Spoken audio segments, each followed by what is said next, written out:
Welcome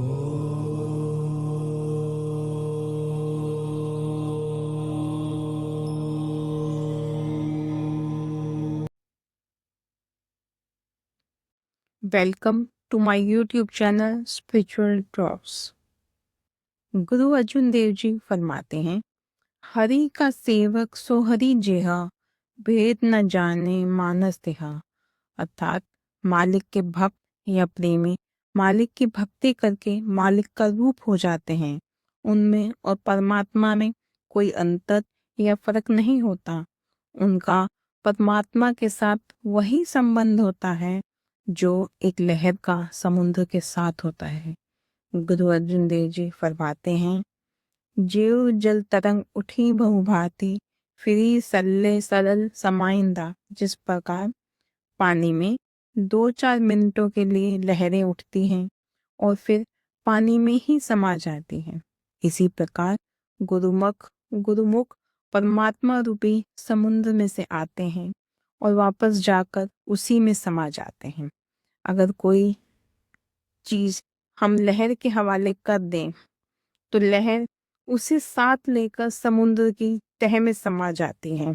उसी प्रकार अगर हम गुरुमुखों का ध्यान करके अपने आप को उनके हवाले कर देंगे तो हम भी उनके प्यार में बंधे हुए सतनाम रूपी समुद्र में समा जाएंगे, क्योंकि उन्हें भी वापस सतनाम रूपी समुद्र में समाना है। गुरु अमरदास जी फरमाते हैं, एको अमरु एका पति साहे, जुग जुग सरकार बनाए है।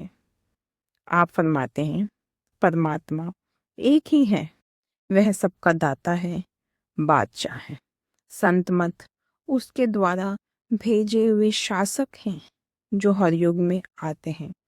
वे मालिक के हुक्म से आते हैं, उसके हुक्म का पालन और उसी के हुक्म का प्रचार करते हैं और वापस जाकर उसके हुक्म में ही समा जाते हैं।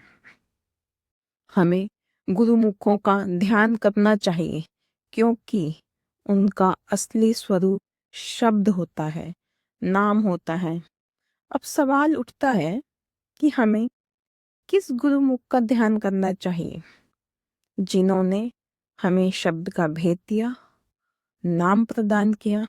अगर वे महात्मा नामदान के बाद चाहे दूसरे दिन ही चोला बदल लें तो भी हमें उन्हीं का ध्यान करना है।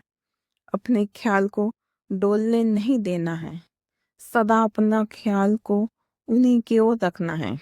वे हमें नाम देकर निश्चिंत या बेफिक्र नहीं हो जाते, वे हमें धूम धाम ले जाने के जिम्मेदार होते हैं। हमें हमेशा अपने ध्यान को उनकी ओर रखने की कोशिश करना चाहिए।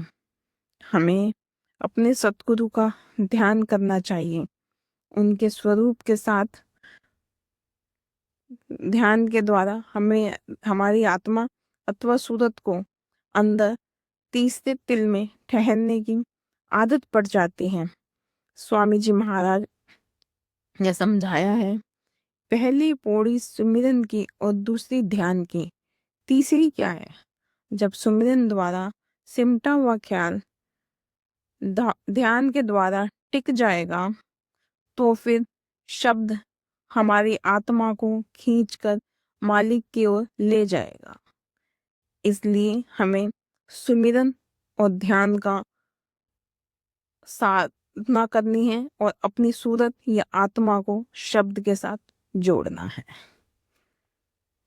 स्वामी जी महाराज ने हमें बड़ी अच्छी तरह समझाकर उपदेश दिया है कि हमें क्यों परमात्मा की भक्ति करना है, परमात्मा ने हमें यह इंसान का जामा क्यों बख्शा है, किस प्रकार हम गुमान और अहंकार में आकर अपना कीमती वक्त खो रहे हैं, किस तरह काम क्रोध की लहरों में बह रहे हैं। मन में नम्रता और दीनता क्यों रखनी चाहिए, किस तरह गुरुमुखों से प्रीति करना चाहिए और उन पर प्रतीति या भरोसा रखना चाहिए, और जो नाम की कमाई करते हैं उससे हमें अपने अंदर हजम करने की क्यों कोशिश करना चाहिए।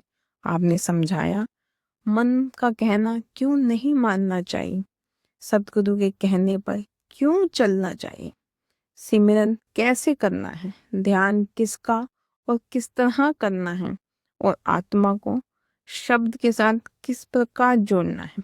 अतः हमें भी चाहिए कि उनके उपदेशों से फायदा उठाकर शब्द की कमाई करें, ताकि हमारा इस देह में आने का असली उद्देश्य पूरा हो सके।